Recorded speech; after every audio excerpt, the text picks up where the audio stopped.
Hey demons, it's your girl Lucy, and I think that when creating a character, a lot of the times the little details do more to make them feel like a real person than the larger idea does. So today I figured I'd go over some quirks I've given my characters, from how they act to special interests to patterns of speech. Feel free to use anything I mentioned for your own OCs. I hope this video helps inspire you to think about the more intricate details of your characters and what makes them different from others. Anyway, without further ado, let's get into it. The first character I would like to discuss is the main character himself, Nico. Nico by far has the most interesting details out of all the other characters I will be bringing up, which might be because he is the main character of my web series, but is also more likely due to him being one of my absolute favorite OCs. Something that really helped me decide what quirks he would realistically have is the fact that he is meant to be autistic. I myself am not autistic, though I am neurodivergent and have OCD. Because I do not have the condition myself, I did a lot of research on how autistic people should be portrayed, what to avoid, and how they would act or struggle with what they would act and struggle with in reality. This was extremely helpful at nailing down how he would act, and if you were struggling to come up with unique things your character would do, I would suggest doing some research into any mental or physical disabilities they have, or even finding content from people online that share some of your character's traits and getting a more personal view of what it is like. Some very common autistic traits I decided to give Nico was hand flapping when he is excited or nervous, having special interests. For him, I decided to go with frogs, but also just reptiles in general. Lacking understanding of social cues and situations, getting overstimulated and at times using noise-canceling headphones, hating certain textures, copying people to fit in, and planning out what to say in conversation before they happen. All of these traits are things that do not need to be specifically stated, but can be shown throughout the narrative, leading to him feeling more like a real person and being distinguishable from other characters in how he acts. In the pilot episode, there is even already a scene of him hand clapping when he gets excited, and I think it is so cute, but you would never see a character like Blair doing this, because Nico and Blair think and act very differently. Separating characters through little actions like this is great for subtle characterization, and I try and use it whenever I can. Nico's only character trait is not just that he's autistic, though, obviously, so I also added some others that don't relate to that directly.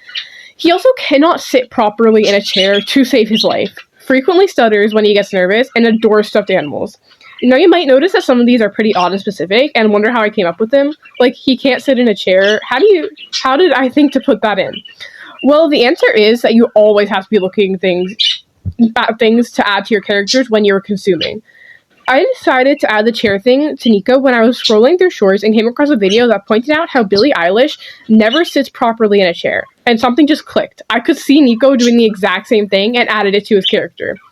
Now I usually draw him sitting cross-legged because that's what feels more comfortable, but I would never draw someone like Damien sit like that because he cares very much about how he's perceived. I also mentioned earlier that due to him being autistic, I gave him a special interest, but what made me choose frogs? Well, the answer to that is that I was again scrolling through shorts and came across a video looking at different kinds of unique frogs, and then one frog came up that was white with black cow spots sitting on a branch, and it looked so adorable. The person making the video says the frog looked like it was a great listener, and I was just like, yeah, that frog is Nico. It was so cute. So this hyperfixation was born. In conclusion, do your research and always be looking for ways to further develop your characters. I've been talking about Cameron for a while, so let's briefly touch on some of my other OCs. Another thing I find really important for good visual storytelling is to have characters move differently. For example, I often have Blair moving more like a cat than other characters. You can see this in a scene in the pilot that instead of just drawing him vaulting over the wall, I made the choice to instead have him crouch like a cat before leaping off of something. His design has traits of the cat, and I think cat represents him very nicely. The way that he moves just fits his character, so I make a point to add it in when I'm drawing him. Another thing that helps characterize him is eye contact. He will make eye contact almost constantly, using it strategically to intimidate people, make them feel safe, or make them feel like he understands. It's a manipulation tactic that Blair is one of the only characters to use because he has such an innate ability to read people, and he's intelligent enough to use it to his advantage. This is very different from Cassandra, who I purposely don't have make eye contact nearly as often.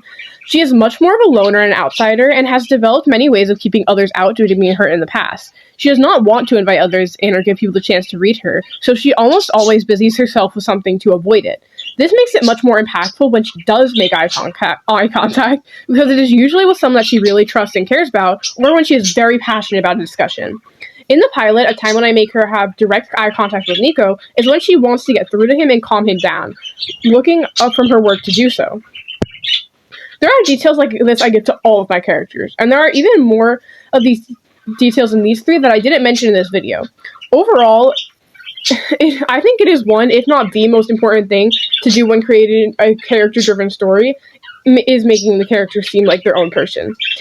I have consumed countless pieces of media where the characters look different, and maybe their core personality traits are different, but they lack the different beliefs and intricacies that make them feel like a fully developed character. Subtle storytelling such as this is one of my favorite things to think about and add into my work, because I feel like it does so much to portray what kind of person these characters are and what they value. It's all just so much fun to add more. It's always just so much fun to add more to your OCs. Anyways, that's all I have for this video. Thank you for watching. Bye, guys!